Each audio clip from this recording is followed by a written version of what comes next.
The Tomorrow People episode 21 Kill Switch. Now, we only have one episode left next week, and that is the season finale.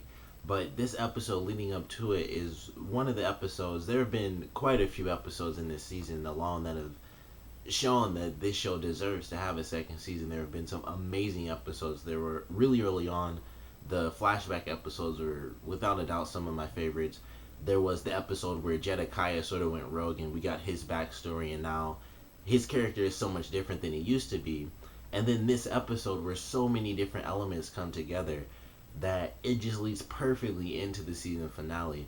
But they don't really come together until the very end of the episode to me, because for the most part, it was just a race against time sort of episode where I mostly was just despising the one woman who kept talking about Roger wasn't doing anything for the people and stuff, and I was just pissed because I was like, she's the reason everybody's dying. It's not the founder, it's not Roger or any of the leaders of the Tomorrow People. It's really her, because if she wasn't yelling about how the founder was the only person who they should actually listen to in the last episode, no one would have got those extra tracers, and no one would have been killed off. The guy Jody wouldn't have been killed off. The random woman who was killed off wouldn't have been dead, and Roger wouldn't have been captured in the end of the episode. And the worst thing about it was the fact that Steven and Kara had both gone to that army facility. They beat up the people. They had a cool little fight scene, especially with Steven doing the sort of giant wave where he hit 4 people at once,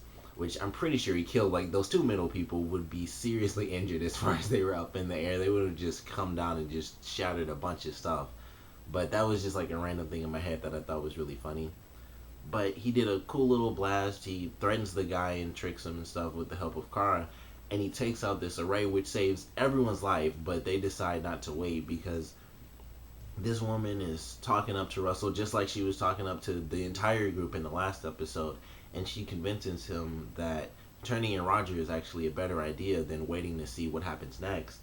And it really sucked. Like, he just didn't have faith in Steven and Kara, and I didn't even think about the fact, like, I wasn't paying too much attention to the fact that he actually wasn't thinking about waiting for them. I was just thinking 2 separate storylines because I wasn't paying too much attention to the episode, mostly because all I kept getting out of it was she's just making me mad, putting the blame all on Roger. Like, he's supposed to be this guy who came back to take us to this extra land and stuff, and really that's all on John. If anything, he was the one who lied about all that stuff, to be honest with you. But I understand if that's not what the characters focus on, even if they forget about the fact that John told them that huge lie for years and he's the reason they believe that so much. I understand if they do ignore that fact, because this guy's actually alive, and especially considering the way that he came back. It wasn't like, yeah, I've just been gone. He was actually frozen and almost dead, and they saw this guy get brought back to life because his son nearly killed himself to take his father out of like limbo. So I understand if they still see him as this unbelievable figure that's supposed to lead them somewhere, because he didn't exactly just come back under normal circumstances. He came back with his brother, who was the one person who was trying to kill everybody, and he has a bullet in his chest from the very beginning, and then he still makes it out of it. So I understand that. But if she just gave things a chance and she wasn't just trying to run off to the founder because, oh, he says things are fine and that's all there is to it, let's just go, it wouldn't be this way. And I understand that Russell went and he took the chance to go meet with the founder when Steven first mentioned that the founder was deciding to create a truce. But everything just led up to this moment, and she was a huge factor in that because she was just mad the whole time last week. And mad in this episode too. Like, you guys are getting this killed. Not really. It was all her fault, to be honest with you. At least in my opinion. You guys might see it differently, but if she wasn't just running off trying to do things her own way and rallying other people around, there wouldn't have been almost a dozen people in danger because they have tracers in their brain. And then they wouldn't have turned in Roger, of course, even though Steven and Kara actually did get everything settled and save their lives. But they turn in Roger, he gets captured, and during the whole fight scene that they have, which was a pretty cool fight scene, I actually love seeing him he took on like half a dozen people, which I thought was amazing. He's just blocking people and punching them, and he gets real bloodied up when they actually finish the fight and he's at Ultra and they show his face. I didn't think he was hit that hard, but he took quite a few strong punches, and I just thought that was a really cool fight. And it was a really intense scene, especially when his wife came in and she was pushing everyone away, and then the woman had to threaten her. Um, I can't think of their son's name, but they had to threaten her with Steven's younger brother. And I thought that was just a good, powerful scene, and it sucked that she couldn't do anything about it but help Luca. And then Steven goes to the house and he talks to them, and they have to run away and help Luca because the farther away they are from the epicenter, the less affected he'll be. So I'm curious to see if we get to experience what happens, because I think it does actually. I do believe the machine will get powered up, and basically all the humans are gonna freeze for who knows how long, if it's permanent or through the whole episode of the season finale, and then they save everyone at the end. But I know it ends on a cliffhanger because it's a TV show, so they aren't just gonna wrap up the story. But it's gonna end on some cliffhanger, and it's either gonna be that the machine goes off, or it's gonna be that Steven ends up destroying the machine, and yet some other weird storyline comes up. But one of the biggest things that could come up for the end of that storyline, which I'm sure is going to be implemented in this season finale because it's impossible to ignore it, is the fact that during the fight that Roger has with all the Tomorrow people before they take him, in that scene, or in one of the scenes in between that, they show Jedikiah with the young girl who's basically the scientist of the group. And after finding what he's been searching for decades, which is what makes the Tomorrow people, this small little genetic code in the DNA, after finding it, because the tracer just magnetizes to it, he takes her out, he drugs her, and he gets powers in the end of this episode. And what I'm really curious to see is whether or not he took her powers and now he has them, or if he somehow just copied it and now she still has her abilities, but now he also has powers. And I love to see what it does, considering he didn't mutate into a Tomorrow person. Will he still be able to kill like John was because of the experimentation it did on him? Will he still have that information sort of in his head, and he knows, okay, I took it out of this girl, or I cloned it out of this girl, however he actually did it. I got it from her, and I put it into me, but I do it in a certain way, like the experiments we did on John that let him kill people.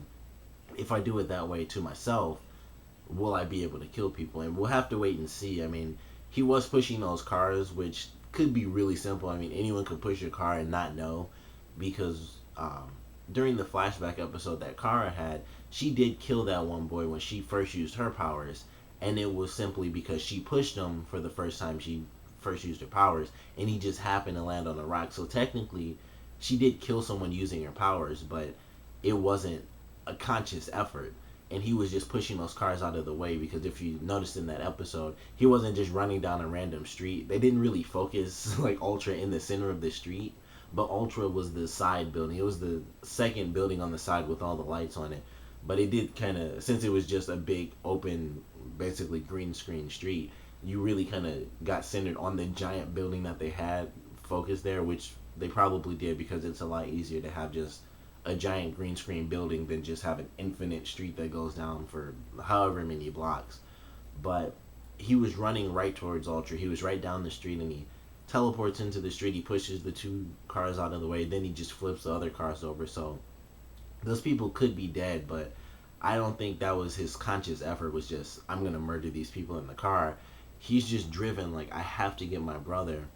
And now that I have this power, I can actually fight off all of these humans as well as the Tomorrow people, at least in a sense, because of course he doesn't have all his powers under control. He teleports where he needs to, and I'm sure that's as simple as thinking where you want to go.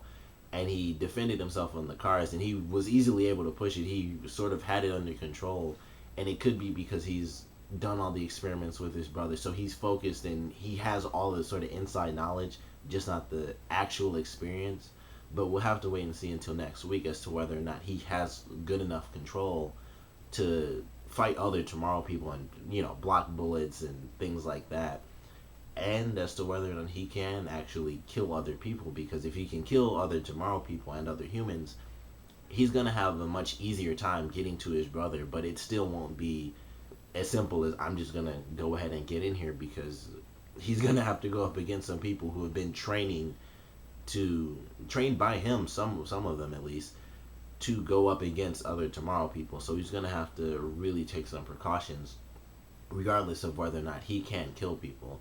But I'm very excited for next week's episode, and I'm really curious to see just the storyline with Russell, how it ended, where he was sort of distraught a little bit, and all the other people were kind of just happy, like, yeah, we survived, and they just, I kind of hate all of them now because they just don't give a crap about Roger, and none of them really face the fact that if they waited a couple minutes, they would have realized that Steven and Kara actually saved all of them already.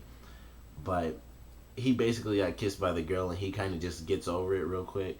But I think it was only in that scene because she kissed him, and he's like, I do get to live. I don't have to watch someone else die. And I did step up to save these people. And it's in that moment where everyone's just happy that they're alive, and it's sort of euphoric. Like, hey, none of us are getting killed off. We don't have to wonder who's going to die at random anymore. We're just living like we want to. He could just be in a state of happiness. And then in the next episode, he's going to have to face the fact that they screwed up. I mean, there's no other way to look at it. If they just waited, everything would have been perfectly fine. Not Jedikiah, but the founder wouldn't have Roger. And then basically they would just say, hey, let's all go together. We'll take on the founder. We'll find Jedikiah. Although he probably wouldn't have actually gone to Ultra if he didn't actually know that his brother was being taken by the other Tomorrow people. He probably would have just took the girl's powers and just left and went wherever. He probably would have gone to his girlfriend and then taken her somewhere else. But we're going to have to wait until see until the season finale. But I cannot stress enough how good this episode actually was because of the points that they put in, especially the ending. And aside from that, I don't think there was too much special going on. Like I said, I was so driven to just hate the woman because of all the stupid decisions she was making. And mainly the one decision she really made in the last episode, and then all her arguing and yelling at everyone else like it's all their fault, when she was the one who was really riled up and then just sort of convinced the other people who were sort of worried about it. She got them all riled up, and like I said, I consider it to be her fault completely. Although, granted, if the founder wasn't just evil to begin with, there wouldn't be no problem. But with everything that happened, I do consider it to be her fault more than anybody else's. But I can't wait till the season finale. And I looked the show up while I was watching this, while it was ending, when I first saw Jedikiah with the powers.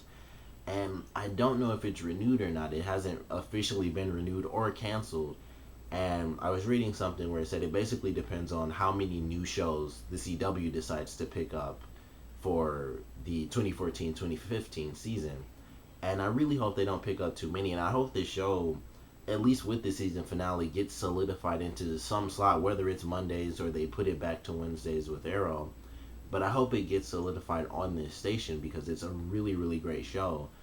And just with all the things that happened in this season alone, I just can't even imagine what they could possibly do for season 2. I mean, they went through all this stuff with Ultra flat out changing dynamics where the founder takes over and Jedikiah's on the run, and now he's almost a completely different character than he used to be, and he was just the evil uncle who we just assumed killed his brother, and he kind of was that character. He did have his brother shot.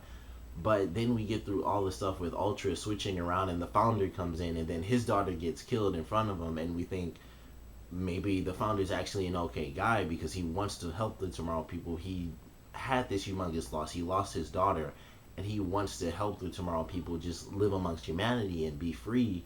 And then we find out that he's actually worse than Jedikiah is because he wants to erase all humans, as where Jedikiah wanted to, even though Jedikiah wasn't like a great character because he wanted to either kill off the Tomorrow people who were bad, which I understand that, but he wanted to take other Tomorrow people's powers regardless of what they did, even if they were just like the guy who was doing magic. The founder did let him go, but if he was caught by Jedikiah, he would have taken his powers. And so he wasn't a great guy, but he wasn't, it's just the lesser evil, and he wasn't trying to murder people like the founder was, who's trying to wipe out most of the planet, I would assume. I would guess that half the planet isn't just tomorrow people all of a sudden.